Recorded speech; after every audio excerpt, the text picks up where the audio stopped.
बहुत समय पहले एक हरे भरे जंगल में हर प्रकार के जानवर हंसी खुशी रहते थे। इस जंगल में शेर, हाथी, बंदर, हिरण, खरगोश, कछुआ और कई तरह के पक्षी और छोटे जानवर रहते थे। सभी जानवर मिलजुल कर रहते और एक दूसरे की मदद करते थे। लेकिन जंगल में कुछ ऐसे जानवर भी थे जिनके बीच अक्सर झगड़ा होता रहता था, जैसे कि मणि, एक चालाक बंदर, और बहादुर बलराम, जो एक ताकतवर भालू था। मणि और बलराम की कभी आपस में नहीं बनती थी। मणि बहुत शरारती था और अक्सर बलराम को परेशान करने का कोई न कोई तरीका ढूंढ ही लेता। कभी वह बलराम के खाने में से फल चुरा लेता, तो कभी उसे डराने के लिए अचानक ऊंचाई से चिल्ला देता। बलराम बहुत गुस्सैल था और उसे मणि की ये हरकतें बिल्कुल पसंद नहीं थीं, इसलिए दोनों के बीच हमेशा झगड़ा होता रहता था। एक दिन जंगल में एक बहुत बड़ी मुसीबत आई। जंगल के पास वाले गांव के कुछ लोग पेड़ काटने लगे, जिससे कई जानवरों के घर खतरे में पड़ गए। सारे जानवर परेशान हो गए कि अगर यही हाल रहा तो जल्द ही उनका जंगल खत्म हो जाएगा और उनके पास रहने की कोई जगह नहीं बचेगी।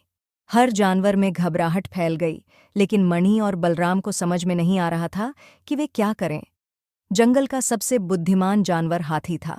उसका नाम बुजुर्ग दादा था और वह हमेशा हर जानवर की समस्या हल करता था। दादा ने सारे जानवरों को इकट्ठा किया और कहा, हमें इस मुसीबत का हल निकालना होगा। अगर हम सब मिलकर एक योजना बनाएं और एकजुट हो जाए तो शायद हम अपने जंगल को बचा सकते हैं। सभी जानवर उसकी बात मान गए और सोचने लगे कि इस संकट का सामना कैसे किया जाए।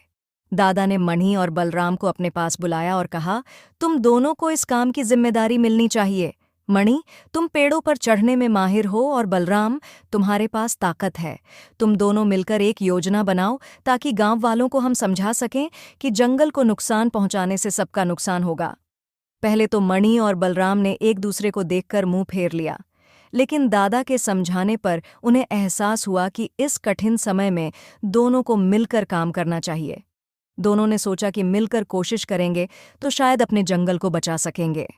मणि ने योजना बनाई कि वह गांव वालों के पास जाकर बातें करेगा और उन्हें बताएगा कि अगर जंगल खत्म हो गया तो जानवरों का क्या होगा।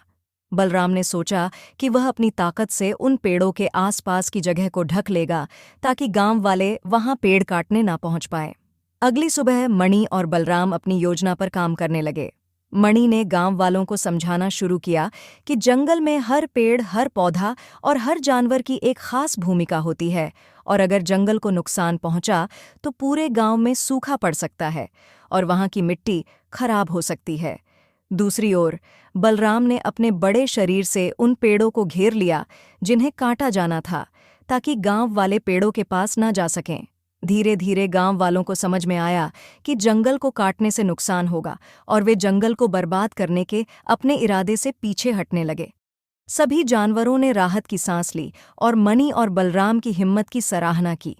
इस घटना के बाद मणि और बलराम को एक दूसरे की काबिलियत की कदर हुई। अब वे दोनों एक दूसरे की ताकत और हुनर को समझ गए थे। उन्होंने दुश्मनी को छोड़कर सच्ची दोस्ती का हाथ बढ़ाया। जंगल के बाकी जानवर भी उनकी दोस्ती से खुश हुए और यह मिसाल दी कि एकजुटता में कितनी ताकत होती है। इस कहानी ने जंगल के सभी जानवरों को सिखाया कि सच्चे दोस्तों का साथ हमेशा हर मुसीबत में काम आता है।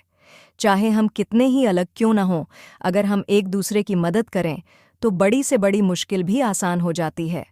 मणि और बलराम की दोस्ती जंगल के हर छोटे बड़े जानवर के दिल में बस गई और वे हमेशा एक दूसरे की मदद करने का संकल्प लेने लगे।